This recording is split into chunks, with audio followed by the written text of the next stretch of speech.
So hello guys, and welcome to another video.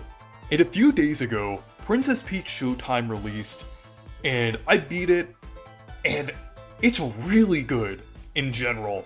Not one of my favorite games, but I would say it's definitely a pretty great game overall. I had a lot of fun with it, and really enjoyed my time, and I'm definitely gonna go into that more when I do my review of this game, but Peach Showtime is great. Like, there's a great idea, a clear direction, and it definitely should stand alongside the other Mario character spin-offs like Luigi's Mansion, Yoshi's Island, the Wario franchise, Captain Toad, and different things like that. Like, I think there's definitely a very clear identity here, and the idea actually works really well. And that's kind of what I wanted to discuss in this video, like how this game actually does have a clear direction, and the idea is just surprisingly consistent and surprisingly coherent. Because before this game released, I feel like myself and a lot of other people thought that this game looked kind of confusing. Like, a lot of people didn't know what this game was going to be about. But once it released and I played it, everything clicked, I would say, and that's something that I wouldn't even say for the demo. Honestly, I feel like the very poor impression that the demo gave off almost warrants a whole discussion on its own. I might save that for the review, because this game is much better than the demo. Because the demo shows off one of the few abilities in the game that is like completely different from the rest of them, which is Patisserie Peach, which is one of the only abilities that isn't consistent with the rest of them. Like, I like that ability, and I do like that stage, but I feel like it's clear that's kind of it clearly is kind of like a different thing in there, since most of these abilities here are actually action-based, even the ones that you wouldn't expect to be action-based. Like, Peach Showtime is a very action-oriented game. Like, even though it doesn't really kind of give that impression at first, it kind of gives the impression of like an overall variety game that happens to have a lot of action-adventure elements. But most of the abilities here are action-based. The only two that aren't action-based are, I would say, Detective Peach and Patisserie Peach. Sword Fighter Peach, Kung Fu Peach, Ninja Peach, Cowgirl Peach, Dashing Thief Peach, Mighty Peach, even Mermaid Peach to a degree has a lot of action-adventure elements to it, and they're like, it definitely kind of seems reminiscent of like the action-adventure genre, like with that, and there's like a lot of like things you have to do pretty quickly with that, even though it controls very differently. I would still say that's kind of like somewhat action-oriented. And surprisingly, Figure Skate Peach is actually action-oriented. I did not expect that one to be action-oriented. I thought that was gonna be basically like a rhythm-based, or like a kind of like a mini-game-esque one, kind of like how Patisserie Peach is. But Figure Skater Peach, you actually like spin into the Sour Punch enemies, so it's actually kind of like action-based, even though there are like some other like somewhat gimmicky elements in it, but I feel like for the most part, I would say that is action-based. So almost all of the abilities in the game are action-based. You can clearly see there is a direction here. This is clearly an action-adventure game, even though there is quite a lot of variety here.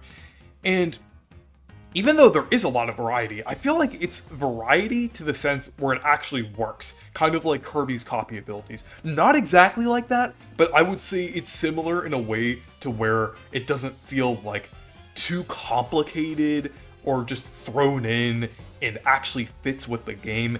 Like, none of these abilities really feel out of place. Like, in the things like Detective Peach and Patisserie Peach, they kind of feel like extra things in here, but even with those, this game still has like a very clear structure to it. Like, each of the levels, you have to collect different things, like the sparkle gems and the ribbons, and different things like that. And in the post game, there's even more things to collect. So, and they're also like very linear in structure. They kind of have like a little story involved with it, and they have like 3 different stages involved with them.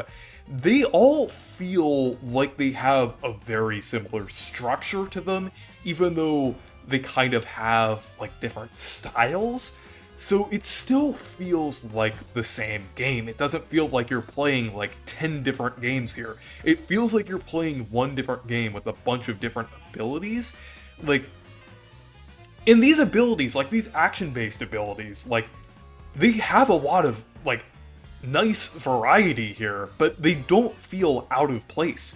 Like, they're kind of simple in the sense where they still all feel like they kind of fit together. Like, they still feel like they're all abilities in one game, but they feel different enough to, like, stand out in a good way. And they're also, like, kind of simple as well, like, since there's only one action button. Yes, you can do multiple things with these abilities, but you kind of have to do different things with them, and everything, and kind of do different, like, press the buttons in different ways, move in different ways, but, like, every ability has, like, the same basic moveset and everything, well, the same kind of comparable kind of button commands that you have to do for everything. So nothing really feels out of place here. Like, it all feels like it's a part of, like, the same adventure here. And it's really cool how they kind of actually implemented it here. So if you're worried about this game feeling like 10 different games in one, it really doesn't. It feels like one very complete package with a lot of variety, and I kind of like how it implements this. Like, it's just a very unique idea to have so many different game styles in a way where it actually works. It actually feels coherent. It actually feels consistent. It doesn't feel out of place. So I feel like Goodfeel actually had, like, really did a good job kind of connecting these together and making it feel like one big game and everything. Like, it doesn't feel too similar to Kirby's copy abilities either. I know I was making the comparison a lot, and yes, like, this game is similar to Kirby in some ways, but I wouldn't say it necessarily has that same feeling to it. But yeah, I feel like everything kind of surprisingly works pretty well for Peach Showtime and everything.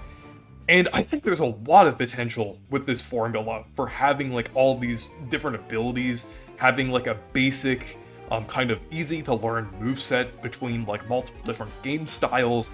I think that's just a really cool concept in general. There's quite a lot they could do with it, like maybe more abilities in the next game, or like, kind of like abilities kind of slowly kind of gaining new moves in subsequent levels. They could do a lot with this concept in future games, and I think the potential is definitely there. And it definitely fits in with the theming pretty well. Like, I really like kind of like the stage play theming here. It really works well, and it feels very distinct and everything. I know, like, games like Mario 3 and even to a degree Thousand Year Door kind of has like a theme surrounding like plays and a stage, but like everything here kind of sticks to it so well to where it kind of gives this game its own identity, and I'll get into that more in my review, but I just really like how everything feels here.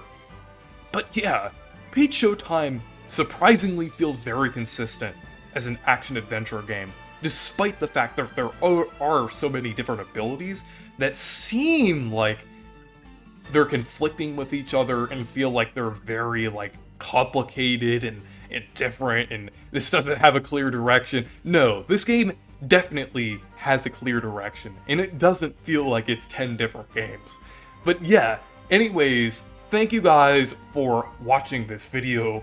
Make sure to leave a like and subscribe for more, and make sure to check out my Discord server and Twitter if you want to. Goodbye.